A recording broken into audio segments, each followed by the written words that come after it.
sahabat bahasa, selamat datang di channel YouTube MGMP Bahasa Indonesia.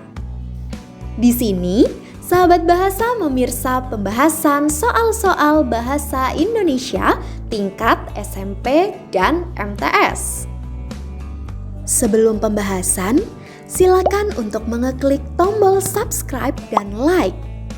Silakan pula untuk memberikan komentar positif agar channel ini dapat terus berkembang dan membagikan konten-konten bermanfaat untuk sahabat bahasa.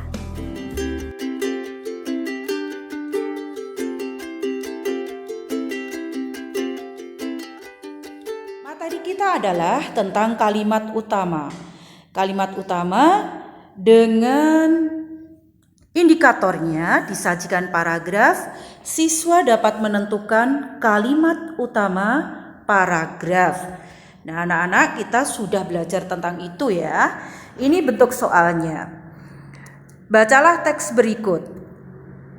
Kepala Dinas Pariwisata Kabupaten Manggarai Barat, Pius Baut mengatakan, kunjungan wisatawan ke Labuan Bajo mulai naik sejak November 2021 karena kasus COVID-19 mulai menurun. Kemudian pada tahun 2022, angka kunjungan terus menunjukkan tren kenaikan, terutama setelah pemerintah melonggarkan aturan perjalanan, seperti salah satunya adalah mengenai tes usap antigen. Ia menyebut selama 3 bulan terakhir pada tahun 2022 sudah ada 12.863 wisatawan yang berkunjung ke Labuan Bajo.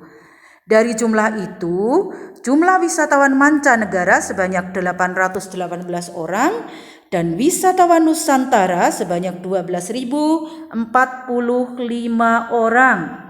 Yang ditanyakan adalah kalimat utama teks tersebut terdapat pada nomor A1, B2, C3, dan D4.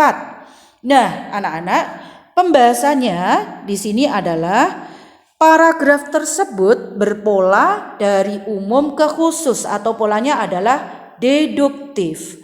Jadi, dalam paragraf yang berpola deduktif atau umum ke khusus, kalimat utamanya terletak pada awal paragraf, yaitu Kepala Dinas Pariwisata Kabupaten Manggarai Barat, Pius Baut mengatakan, kunjungan wisatawan ke Labuan Bajo mulai naik sejak November 2021 karena kasus COVID-19 mulai menurun. Berarti jawaban yang benar adalah A. Untuk yang kedua, materinya adalah tentang ringkasan. Nah, disajikan 2 teks, siswa dapat menentukan ringkasan teks yang tepat. Teksnya adalah sebagai berikut. Bacalah teks berikut ini. Kementerian Komunikasi dan Informatika (Kominfo) menegaskan implementasi siaran TV digital dan penghentian siaran TV analog atau analog switch off (ASO) paling lambat berlangsung pada 2 November 2022. Dengan demikian, ASO dipastikan berjalan sesuai dengan jadwal terakhir setelah mengalami perubahan dari jadwal semula, yaitu Agustus 2022. Mengacu jadwal terakhir, migrasi TV digital akan berlangsung dalam 3 tahap. Tahap pertama dimulai pada 30 April, tahap kedua pada 25 Agustus, dan tahap ketiga pada 2 November. Menurut Ismail, semua pihak yang terlibat dalam ASO akan menjalankan prosesnya secara hati-hati.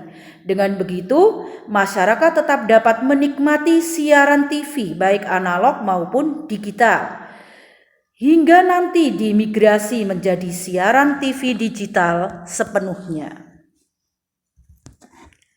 Pertanyaannya, ringkasan teks tersebut adalah A.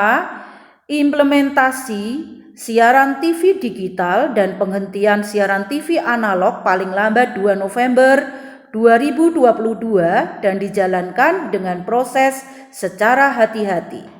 B.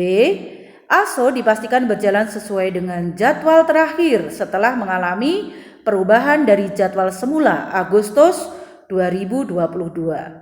Tahap pertama dimulai pada 30 April, tahap kedua pada 25 Agustus, dan tahap ketiga pada 2 November. D. Masyarakat tetap dapat menikmati siaran TV baik analog maupun digital, hingga nantinya dimigrasi menjadi siaran TV digital sepenuhnya. Nah, pembahasannya anak-anak, dalam ringkasan atau rangkuman ada bentuk singkat dari sebuah teks yang panjang. Merangkum atau meringkas itu berasal dari bentuk teks yang panjang. Jadi merangkum sebuah paragraf berarti menggabungkan ide-ide pokok dengan penjelasnya. Sementara itu, merangkum sebuah teks bacaan yang terdiri atas beberapa paragraf, kita tinggal menggabungkan ide-ide pokok dari tiap-tiap paragraf dalam sebuah teks yang pendek. Nah, misalnya kalau dalam soal kita ada 2 paragraf, berarti gabungan dari ide pokok paragraf pertama dengan ide pokok paragraf yang kedua. Ringkasan dalam paragraf tersebut merupakan gabungan dari ide pokok paragraf 1, yaitu implementasi siaran TV digital dan penghentian siaran TV analog paling lambat 2 November 2022. Dan ide pokok paragraf 2, yaitu dijalankan dengan proses secara hati-hati. Kedua ide pokok tersebut digabungkan menjadi kalimat seperti pada jawaban A, yaitu implementasi siaran TV digital dan penghentian siaran TV analog paling lambat 2 November 2022 dan dijalankan dengan proses secara hati-hati.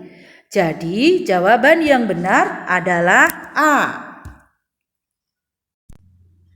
Baik, sekarang sampai materi yang ketiga, yaitu pola penyajian teks. Indikatornya, disajikan 2 teks, siswa dapat menentukan pola penyajian paragraf. Kita lihat soalnya anak-anak, di sini ada 2 teks. Teks 1, pada saat liburan kami sekelas mengadakan karya wisata ke Candi Borobudur. Pada pukul 6.30 kami berkumpul di halaman sekolah untuk mendengarkan pengarahan kepala sekolah. Pukul 7 rombongan kami berangkat menuju ke Magelang. Dalam perjalanan yang menyenangkan kami bernyanyi dan bercanda. Hingga tak terasa pukul 9.30 kami sampai di lokasi Candi Borobudur. Setelah puas berkeliling candi, kami pulang pada pukul 12.30. Nah, ini adalah teks 1. Kalian bisa melihat ya teks 1 itu urutannya seperti apa. Kemudian kita lihat dulu teks 2. Kita baca. Kebiasaan untuk membuang sampah harus ditanamkan sejak dini dalam keseharian kita. Karena masyarakat pada umumnya masih kurang memiliki kesadaran untuk mencintai dan menjaga serta melestarikan alam lingkungan kita sendiri. Mereka menganggap hal tersebut hanyalah slogan yang tidak perlu diperhatikan. Tanpa rasa bersalah, mereka membuang sampah sembarangan sehingga lingkungan sekitar kita menjadi kotor dan tidak sehat. Nah, ini adalah teks yang kedua. Sekarang kita lihat pertanyaannya. Perbedaan pola penyajian kedua teks tersebut menggunakan urutan A. Teks 1 adalah urutan waktu, teks 2 urutan sebab akibat. B. Teks 1 urutan waktu, teks 2 urutan peristiwa. C. Teks 1 urutan sebab akibat, teks 2 peristiwa. D. Teks 1 sebab akibat, teks 2 waktu. Nah, bagaimana cara membahasnya? Pembahasannya adalah pola penyajian setiap teks itu berbeda. Pada teks 1, pola penyajiannya menggunakan urutan waktu. Dibuktikan dengan adanya keterangan waktu. Pukul 6.30, 7.30, 9.30 dan 13.00 gitu. Berarti pukul 1 siang gitu ya. Sedangkan teks 2 menggunakan pola urutan sebab akibat. Dibuktikan dengan adanya konjungsi karena pada kalimat yang pertama. Kalimat terakhir menggunakan konjungsi sehingga, yaitu menunjukkan akibat. Jadi kita lihat di dalam teks 1 itu urutan waktu dari jam 6, 7, 9 sampai jam 1 siang. Sedangkan teks kedua urutannya adalah menjelaskan bahwa itu adalah sebab akibat. Jadi jawaban yang benar adalah A, yaitu teks 1 menggunakan urutan waktu, teks 2 menggunakan urutan sebab akibat. Demikian tadi anak-anak, kita sudah membahas 3 topik materi ya. Dari yang pertama sampai ketiga tadi, semoga bermanfaat untuk kalian. Nah, sahabat bahasa, itulah pembahasan soal-soal pada kesempatan ini. Kamu sudah selesai memirsa pembahasan soal-soal bahasa Indonesia tingkat SMP dan MTS. Semoga dengan memirsa ini, sahabat bahasa dapat meningkat pengetahuannya dan dapat mengerjakan soal-soal ujian dengan benar. Sampai jumpa pada pembahasan soal-soal lainnya hanya di channel YouTube MGMP Bahasa Indonesia. Teruslah semangat belajar. Generasi bangsa Indonesia, cinta bahasa Indonesia.